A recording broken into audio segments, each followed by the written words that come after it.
स्वागतम छ मेरो फेरि पनि न्यू ब्लगमा।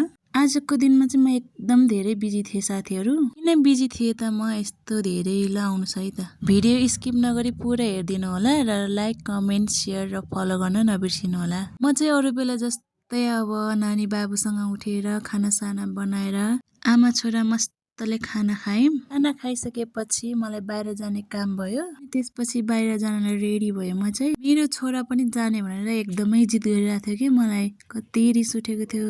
तर के गर्ने साथीहरू, लग्नु त परिहाल्यो। मेरो छोरीले चाहिँ दाइ बाउसँग छोडेर गएको थियो। लग्ने कुरा त भएन। बाहिर निस्केर याङ्गो पुग गरेको थिएँ। धेरै टाइम लगायो याङ्गोवालाले चाहिँ। बल्ल बल्ल फाइनली आइपुग्यो। अनि म र मेरो छोरा लाग्यौं। आधी बाटो पुग्दा पुग्दै फेरि पनि बादल कालो भएर आयो साथीहरू। जे नसोचेको थियो त्यही भइहाल्यो के फेरि। अचानक बीच बाटोमै पानी परिहाल्यो। धन्न मैले छाता बोकेको रहेछु ब्यागमा। अनि हजुरहरूले सोचिराख्नु भएको होला म चाहिँ कहाँ जाँदैछु भनेर। म चाहिँ आफ्नो केही काम परेको भएर म चाहिँ पसल गएकी थिएँ। पक्कै पनि के काम होला भनेर सोच्नु भइरहेको होला हजुरहरूले। म चाहिँ आफ्नो लागि लुगा किन्न गएको थियो। तीज आउँदैछ नि त साथीहरू, त्यही भएर हो।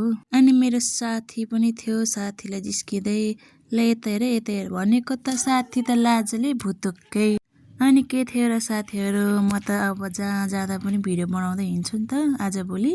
मलाई चाहिँ लाज साज केही पनि लाग्दैन। कपडा सपडा किनेर म चाहिँ लागेँ घरतिर।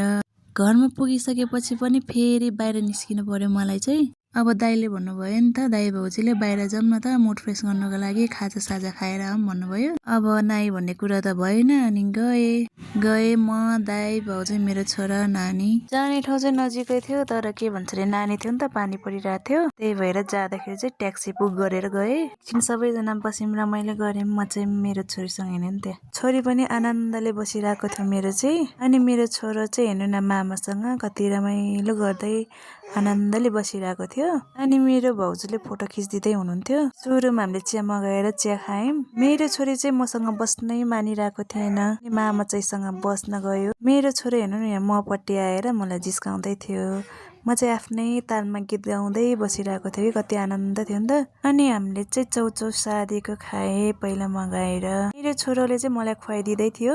अनि पछिबाट नुडल्स आयो। मेरो छोरोको फेभरेट हो नि त त्यही भएर। अनि पछिबाट मोमो मगायौं, सबैजनाले खायौं। एकदमै पिरो थियो साथीहरू, के गर्नु। म चाहिँ अब बल्ल बल्ल 4 महिना भयो नि त सुत्केरी भएको। पिरो खानलाई अलि डर पनि मानिरहेको थियो कि। तर सोची खाएँ मैले चाहिँ, नानीले के असर पर्ने हो कि भनेर। त्यसपछि हामी चाहिँ घर फर्क्यौं।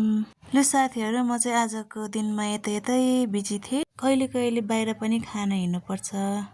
कुकुर हेर्नु न त्यहाँ बाटोमा कस्तो डर लागेको थियो मलाई चाहिँ। फाइनली हामी चाहिँ घर आइपुग्यौं। सबैजनाले लुगा चेन्ज गरेर मेरो छोरो चाहिँ टिभी हेर्न थाल्यो र मेरो छोरी चाहिँ हेर्नु नि त्यहाँ कति आनन्दले खेलिरहेको छ, कति ज्ञानी छ। ल साथीहरू, लाइक, कमेन्ट, सेयर गर्न र फलो गर्न नबिर्सिनु होला। आजलाई यति, फेरि पनि भोलि लिएर आउनेछु। यसरी नै माया र साथ सपोर्ट गरिराख्नु होला। धन्यवाद।